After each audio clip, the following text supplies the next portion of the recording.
Hey, how you doing everybody? Welcome back to Big Frog's 4x4.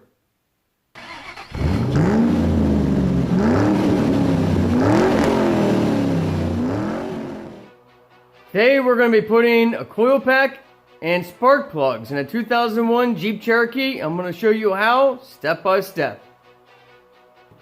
Alright, I got this coil pack from Advanced Auto Parts. It's a CarQuest part. You have 4 13mm bolts that need to come out. Set that aside. There's one here, here, here, and up here. You may have to move some hoses or stuff out of the way, but this really shouldn't be a very hard job. It should be a fairly simple, straightforward. Take your 4 bolts out, pull the coil pack off. You have to unplug it from this end. And the plug faces downward towards the engine. You have to unclip and pull that off. So make sure you don't break your plug. And then basically remove your 6 spark plugs. Use a spark plug socket. Should be a 5/8 spark plug socket. You may need a universal joint or extension or something for on there, but it's a pretty straightforward job. So let's get started.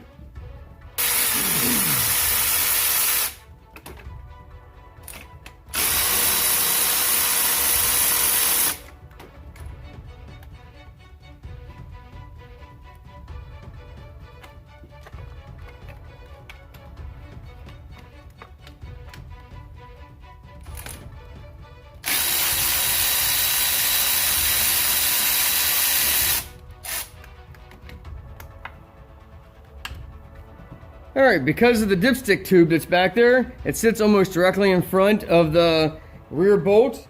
I'm going to use a wobble extension. You could use a universal in the end and a shallow socket.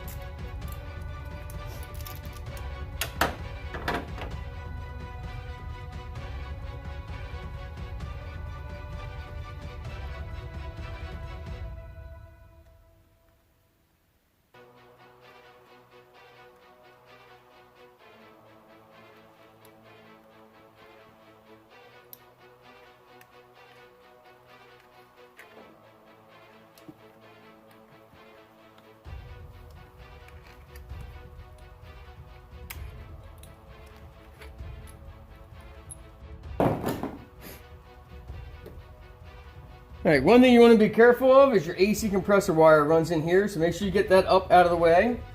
You can kind of move the coil pack forward, bring this end up.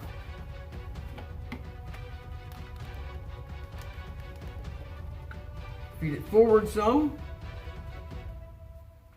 There's a little bit of slack in the wire for your coil pack. That way you can get your hand in here and get it unplugged.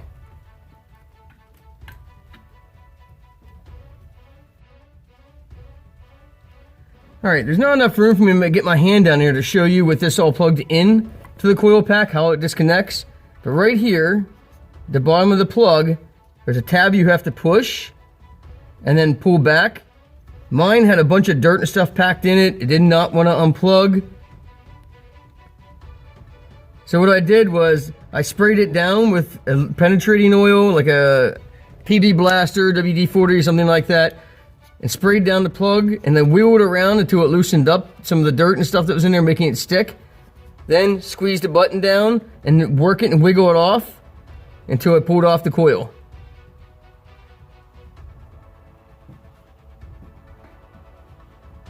Alright, the next step's fairly easy. You just have to remove your 6 spark plugs. You can remove them all at one time, put all the next row back in. So I'm going to be using lite iridium spark plugs. I picked these up off of Advanced Auto Parts, and if you go online, you can usually find a coupon for 20 to 25% off your auto parts purchase. And usually if you order, I think it's $25 or more, you get free shipping. So I got these plugs normally $8 for $6 a piece, shipped free to my door. Alright, I'm going to use a wobble extension just to give you a little bit more flexibility. You pick those up at Set 'em at Harbor Freight for like $10 or $15 or something like that, not expensive. I never use cordless or air tools to break these loose. Always break them loose by hand.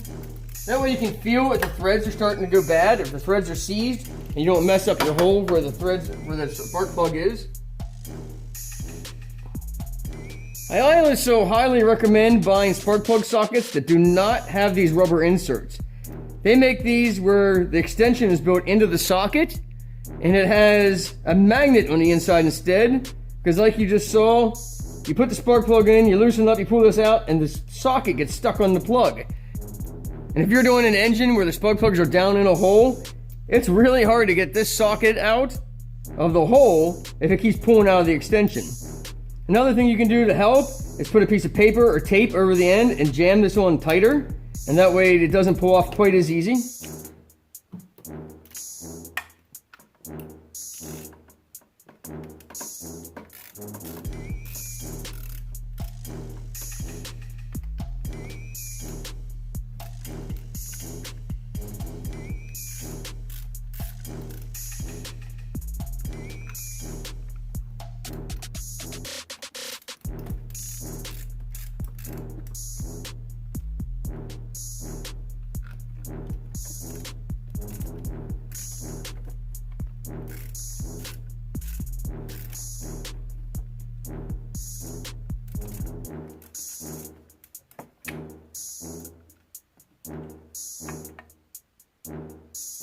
I'm not sure if you can see that down in there. These were platinum plugs, and there's an actual hole where the electrode used to be for the spark plug. It is now burnt off down inside of the ceramic, so the gap is going to be further and it's going to have a lot less power. It's not going to have a good spark. I don't know how long these were in. I've had this Jeep maybe 75,000 miles and thought, you know, the Jeep's getting worse fuel mileage and it's getting underpowered, so I did the injectors and finally had the money to do the plugs and everything in it. And I actually found all of them but one are Bosch Platinums.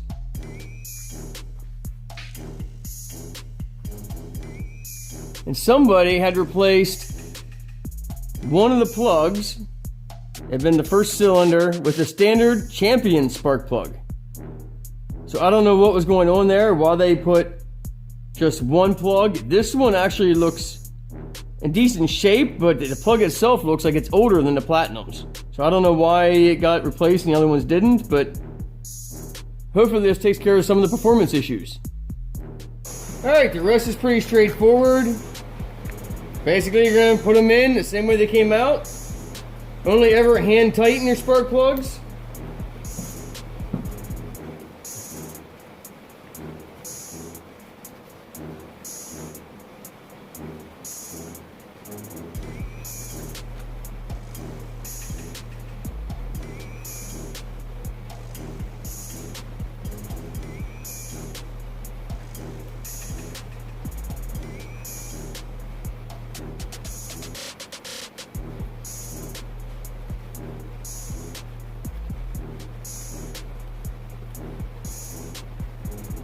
I always screw them in by hand.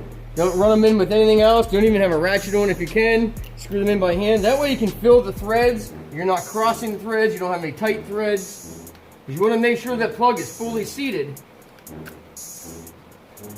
or you'll obviously have compression issues.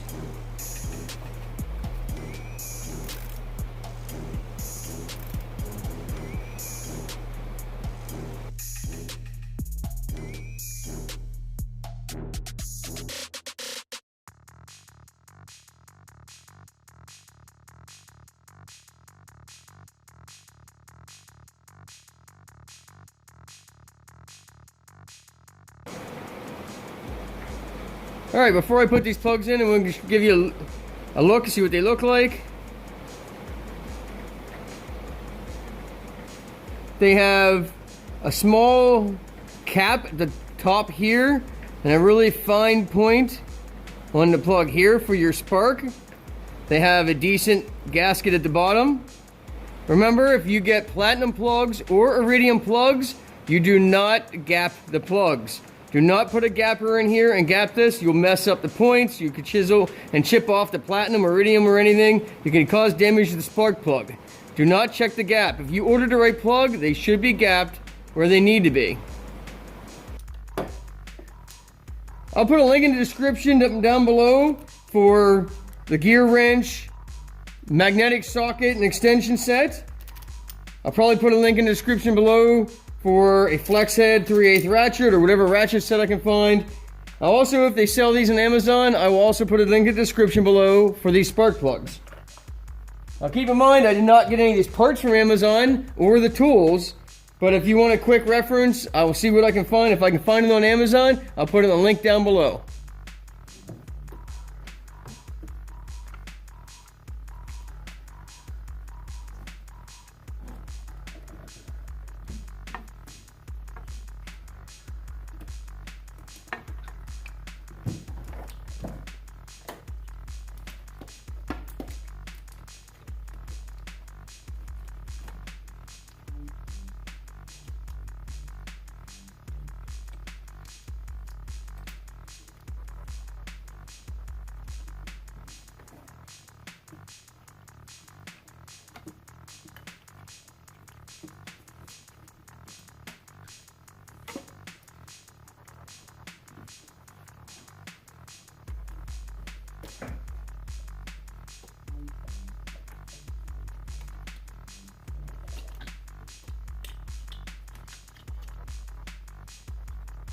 Alright, once you get that in far enough, you can plug your coil plug back in. Make sure it's fully seated.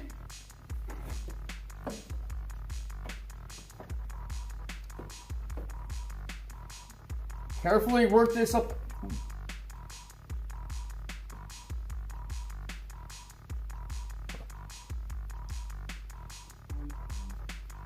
Just so you know, the edge of this can be really sharp. I just took a chunk of skin out. But work this carefully into place.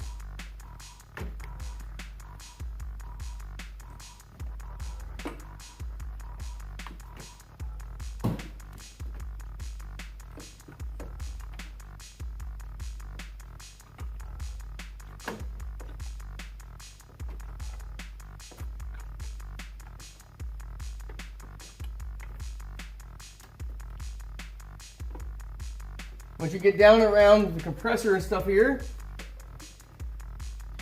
lift up on it, and make sure all of your coils, all your boots slide over top of your plugs.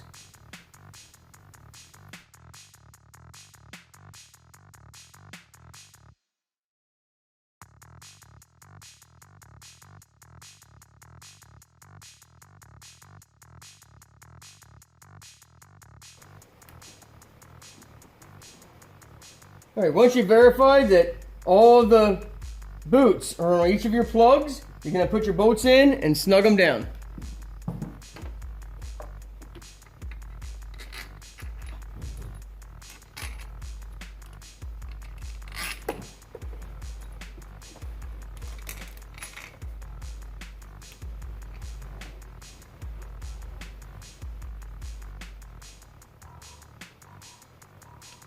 Now again, I'm going to start all of these by hand.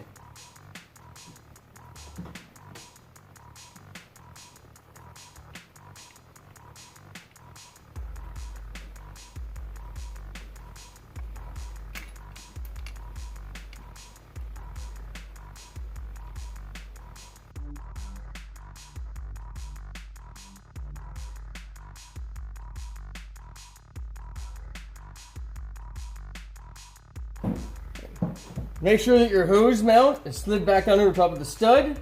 Make sure you put your dipstick for your transmission back in. And just go back over, lift the hoses, and just make sure all of your coil boots are slid over top of your plugs. All right, let's fire this thing up.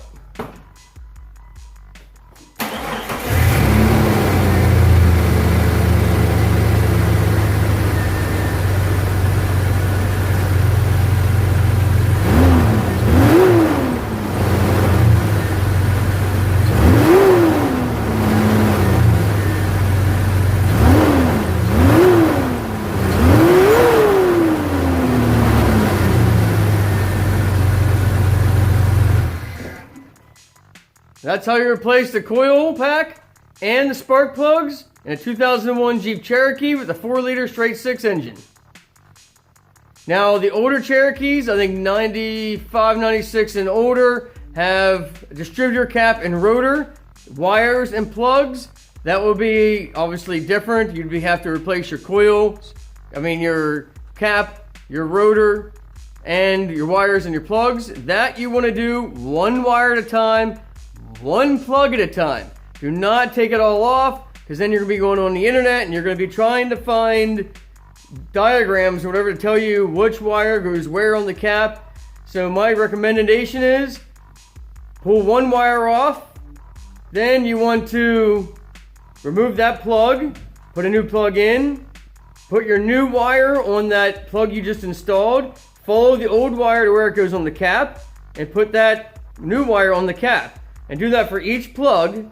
And then, when you've got them all done, take the new old cap off with the wires attached, set the new cap in place, and then transfer the wires from the old cap to the new cap one at a time to the same location. And that way there's no chance you get anything mixed up. If you want, you can take a Sharpie marker or a paint pen and mark the wires on the cap and mark the cap itself. And mark 1, 1, 2, 2, 3, 3. And that way you can't get them mixed up. There's no chance of you getting the wrong wire on the wrong place on the cap and causing an engine either not starting or a really bad misfire. As always, thanks for watching Big Frog's 4x4. Hit that like button down below if you liked this video and found it helpful. Don't forget to hit that subscribe button. That way you can see a new video as it comes out every week. I try to get them out on Monday mornings. It varies depending on what's going on in my life, family, job, and all that kind of stuff. We take vacation and whatever it is. I try to get them out Monday mornings, but I try to do one video every week. It'll be either me talking about something important that I find important and think it would help you guys, or it'll be an automotive related test drive, my thoughts on an automobile, or how-to videos on how to fix things. I try to stay all strictly automotive. That way you guys can learn what you want to do, when you want to do it, and if you don't want to have to pay a shop to do a job, sometimes there's some things you can do on your own. Now my boss absolutely hates that these things are on videos or online, because there's mechanics out there who think they know what they're doing in their backyard, screw things up, and then we have to try to fix it at the shop. But for most jobs like this is pretty straightforward. You can do this. You can pay a shop $50 to $150 an hour depending where you live, or you can do it yourself in your driveway in under an hour. Now, if your Jeep was like mine and the plug was really dirty and it took me an extra 15 minutes to get that off, allow for some extra time. Allow yourself 2 hours. Take your time and do the job right. Do it well, and that way you don't have to pay someone to fix your screw up. Again, thanks for watching, and God bless.